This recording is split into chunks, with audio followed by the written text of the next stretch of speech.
mon Dieu, l'époque est vraiment très troublée. Et c'est d'autant plus remarquable qu'aujourd'hui, c'est l'anniversaire de la Déclaration des droits de l'homme à Paris, qui s'est tenue, je crois bien, le 10 décembre 48, ça, je suis sûr de la date, 10 décembre, je suis moins certain. Eh bien, mon Dieu, peut-être l'article le plus intéressant à connaître de cette déclaration est celui inscrit sur le numéro 20, peut-être 1 et 3 en dessous, je ne sais plus très bien le détail, 1 et 3.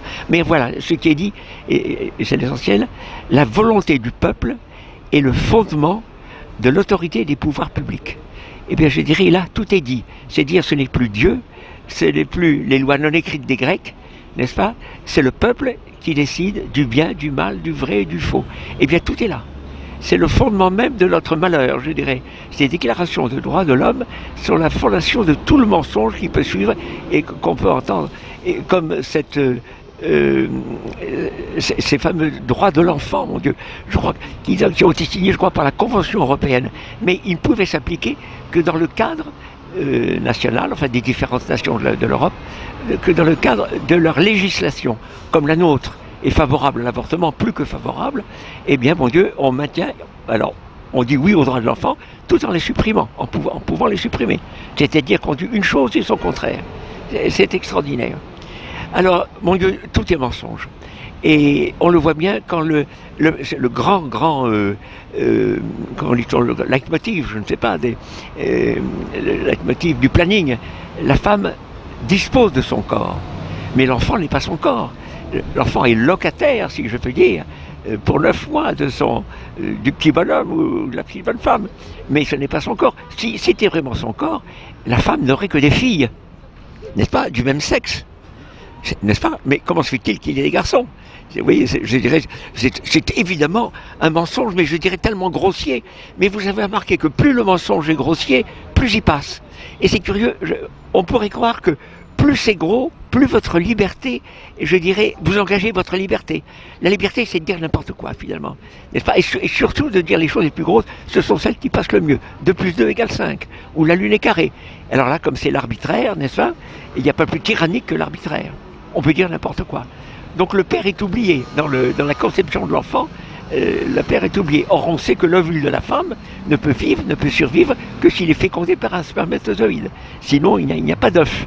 Donc l'œuf, évidemment, vient de la mère, mais aussi du père, mais il a sa propre structure. Donc c'est le mensonge.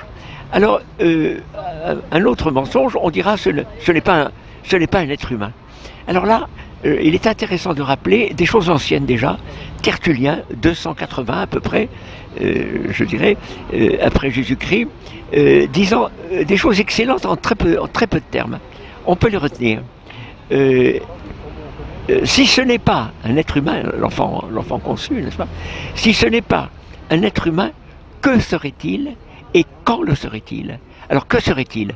Si ce n'est pas un être humain, est-ce que c'est un papillon, je ne sais pas, un crapaud, une sardine? Enfin, je ne sais pas, qu'est-ce qu'on peut imaginer? Qu'est-ce que ça peut être? Alors, je crois que même le comité d'éthique reconnaît que c'est un être humain. Mais que dit le comité d'éthique? Ah, il met un bémol, vous avez pensé, évidemment. Et ça, Axel Kahn m'en a même parlé. Mais c'est une personne potentielle, c'est un être humain, je veux bien. Donc il a cette qualité, cette nature, n'est-ce pas? Mais il n'a pas... c'est une personne, il n'est pas encore vraiment une personne. Alors qu'en fait, il est une personne là aussi dès la conception, puisqu'il a tout son équipement génétique qui lui donne à la fois sa nature humaine et sa nature particulière, unique. Donc, c'est le mensonge à tous les étages. Et on le voit encore plus, je dirais, avec cette histoire de délit d'entrave à IVG. Celle-ci a commencé, vous le savez, en 1993, appliquée le 27 janvier 1900, la loi Nieyers, parce que nous entrions, il y avait des commandos, entre guillemets, des commandos qui n'étaient pas armés seulement de leur chapelet, et parfois des petites dames avec une canne, enfin, d'étranges commandos, des individus, enfin, qui rentraient dans les centres d'avortement pour troubler, mon Dieu, ce crime, enfin la préparation de ce crime. Voilà. Et nous l'avons fait souvent, effectivement. Je crois que nous sommes rentrés plus de 106 fois dans les centres d'avortement. 106 fois. Mais alors, comment dire, nous avons été évidemment pris par ce délit d'entrave, des procès, on les a pratiquement tous perdus. Il a fallu beaucoup payer. Alors, nous n'étions pas les seuls dans l'histoire, puisqu'il y avait aussi la trêve de Dieu, qui d'ailleurs était très courageuse. Taxée de violence, c'est vrai qu'ils étaient, ils s'attachaient comment dire, au bloc opératoire, tout ça, mais aux tables.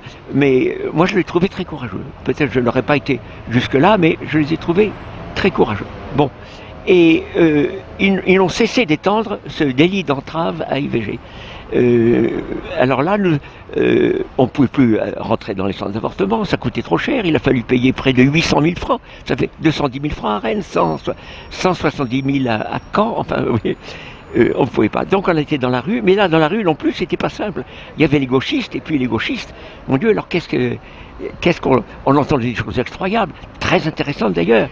Vous savez ce qu'ils disaient parfois, n'est-ce pas? Gloire à Satan, nous sommes les fils de Satan, nous sommes les frères de Judas, et sur la Sainte Vierge, je ne peux pas vous dire ce qui est dit, voilà. Enfin des choses comme ça. Mais on a été interdit 28 fois à Paris. Si je ne fais pas d'erreur, 28 fois. Ce qui me ferait peut-être penser à ceci, c'est que nous serions peut-être, mais c'est à vérifier, l'association, nous ne sommes pas bien grands naturellement, mais la plus interdite de France. C'est à vérifier encore une fois, interdit 5 fois à Versailles, 2 fois à Toulouse, enfin vous voyez, voilà. Donc ils n'aiment pas du tout qu'on soit dans les parages comme aujourd'hui d'ailleurs, dans les centres d'avortement, près des centres d'avortement. Voilà, alors les choses n'ont cessé de s'aggraver puisque délit d'entrave, oui, elles ont été poussées jusqu'à ceci d'ailleurs, pour pression psychologique et morale. Et c'est la raison pour laquelle nous avons été poursuivis, pas très loin d'ici, à Saint-Vincent-de-Paul. Saint-Vincent-de-Paul, on avait une affiche qui est celle-ci d'ailleurs, que vous pourrez voir tout à l'heure, avec votre caméra, vous la connaissez, avec des débris fétaux, un avortement à 10 semaines, donc il s'agit bien d'un être humain, puisque l'embryologie s'arrête à 8 semaines pratiquement. À 10 semaines, il est entièrement formé, il a toutes ses mains, tous ses pieds. On voit une main attachée à un bras, un pied attaché à une jambe, enfin c'est impressionnant. C'est vrai que c'est très impressionnant. Et alors ça, il nous le reproche beaucoup. Vous montrez l'horreur, vous n'avez pas le droit.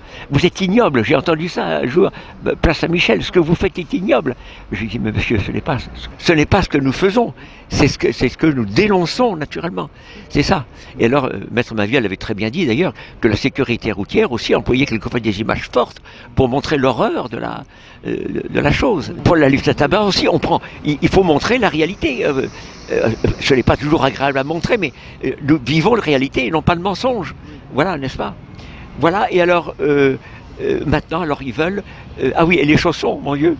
J'ai été poursuivi pour les chaussons, j'ai dû payer 8800. Mais alors, chose intéressante, on avait été poursuivi par l'AP-HP, Assistance publique des hôpitaux de Paris, pour avoir manifesté précisément le 2 avril 2011, à côté d'ici, donc à Vincent-de-Paul, avec cette fameuse image d'enfants, enfin de fœtus, mon Dieu, déchirés, déchiquetés. Et mon Dieu, c'est très curieux, nous avons gagné, alors c'est quand même à signaler, ça c'est grâce à Maître Maviel, et on a gagné en première instance, en appel et en cassation. On a perdu tout ça pour les chaussons, mais on avait gagné ça au moins pour la PHP. Voilà, et maintenant, alors, la pression est encore plus forte maintenant, c'est pour tout ce qui concerne le droit à l'image, sur le numérique, voilà.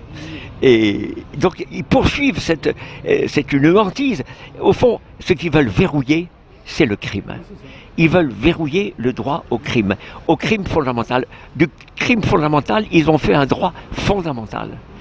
Mon Dieu, accordé aux femmes, vous le savez comme moi, par 143 voix, c'était pas très long, 143 voix le 26 novembre 2014, 143 voix pour, aussi bien droite que gauche, on peut remarquer, et avec 7 opposants, dont Bompard, n'est-ce pas, et c'est le seul opposant, c'est le seul convenable.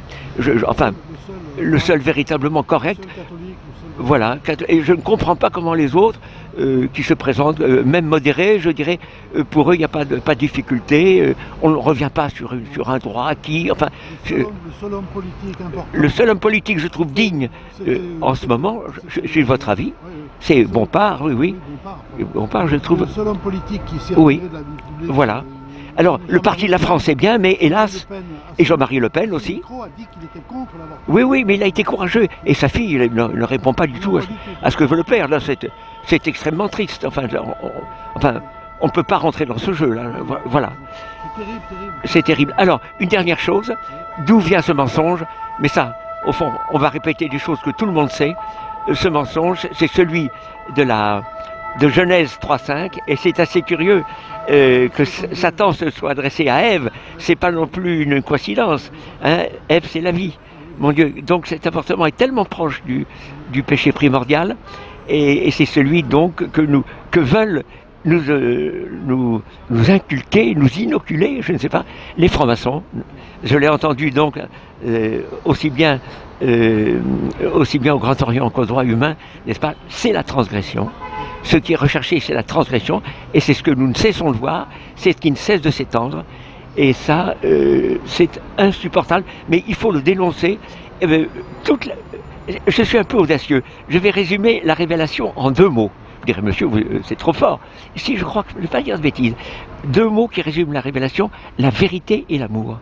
Si nous sommes dans la vérité et dans l'amour, nous serons, je crois, enfin, certainement avec Dieu, mais le Dieu des chrétiens, naturellement.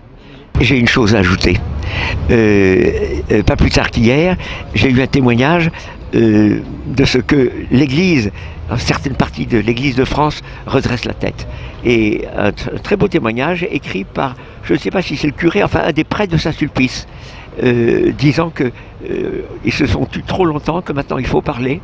Et est-ce que l'Église, donc, l'Église de France, va donc rompre ce silence qui a été terrible pour nous, pour elle, pour tous, pour eux. Voilà, c'est une aurore peut-être. Hein. Félix Culpa, je peux te le dire, heureuse faute, qui va nous faire ressusciter, aimer Dieu, aimer les enfants, aimer ce qu'il aime, aimer la vérité, aimer que Dieu les garde. Merci docteur. Merci.